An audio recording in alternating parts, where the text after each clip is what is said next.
of us have heard the song "Try That in a Small Town" by Jason Aldean, and this story is a perfect example of the wrong town that outlaws picked for their mischief.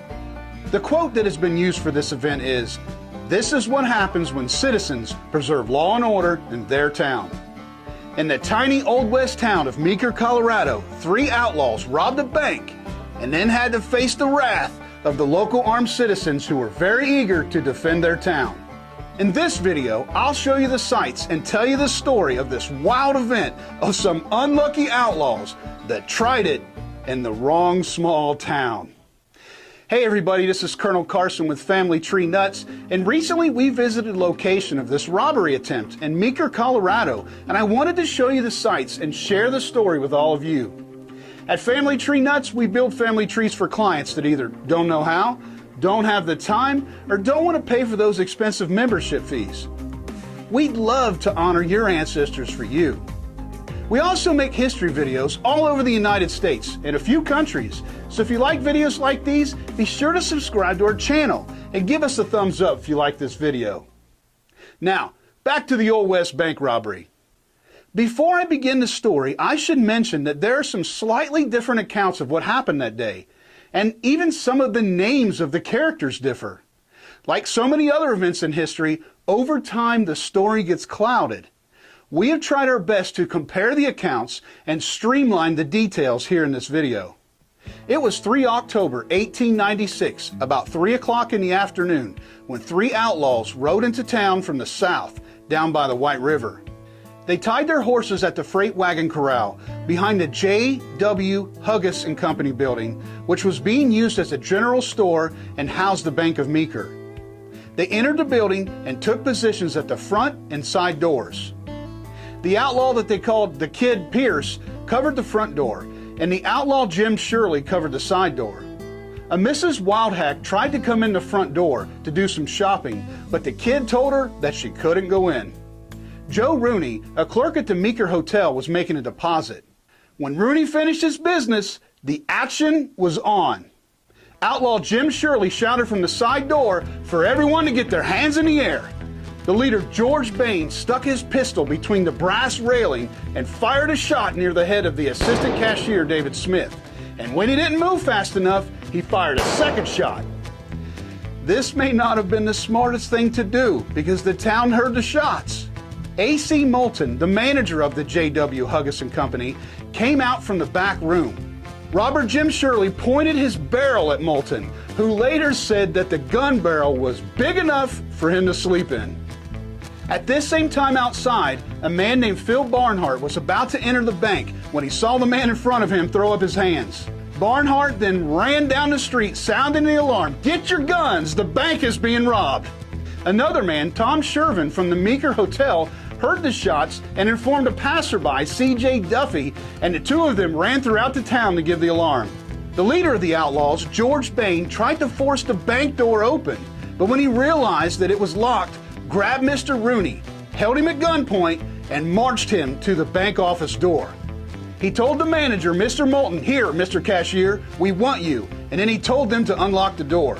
Bain went inside and asked Moulton where the money was. The cashier pointed to the cash drawer and told him to help himself. Bain shoved an estimated $600 to $1,600 into an old sugar sack and told the staff to get out with the other hostages. The robbers collected the weapons of the 9 hostages and armed themselves with 3 rifles, and then broke the remaining weapons. This process took about 5 minutes to do, which was the robbers' second big mistake because it allowed time for the townsfolk to gather. The outlaws marched their captives out the side door and started to the alley where their horses were tied. As soon as they got outside, they saw the armed townsfolk and used the hostages as a shield to get to the corral. The deputy game warden, William H. Bill Clark, was also a teacher, and he had heard the shots in his classroom. He told the children to stay put, and he went to investigate. He took a position near the grain warehouse, and when the 3 hostages came out, he was spotted by one of the robbers and was shot in the right side of his chest about 2 inches from his right nipple. Now, they say Bill was a bit of a large man, and he later joked that if he had been 50 pounds lighter, he wouldn't have been hit. I think some of us can relate to that. The outlaws made it to their horses, and while two of them attempted to untie them, the kid stood guard on the hostages. One of the hostages, Victor Dykeman, took off and ran, and he was shot in the right arm. And he took 3 shots to his hat. And that's when the townsfolk unloaded. One of the bank employees, Mr. Booth, was winged in the side by a bullet. And a customer, W.P. Herrick, had a finger shot off by a passing bullet. A citizen named Ben Nichols was credited with shooting the kid, who died instantly with 5 bullets in him. Citizen Simp Harp shot Shirley through the heart, critically wounding him. While Shirley went down, he unloaded his 6-gun at the townsfolk. So many bullets flew that one of the outlaws' horses was killed. Seeing both of his partners shot, Bain made a run for the river, but was shot in the back by Simp Harp. The men tied Bain around the neck tightly to a post.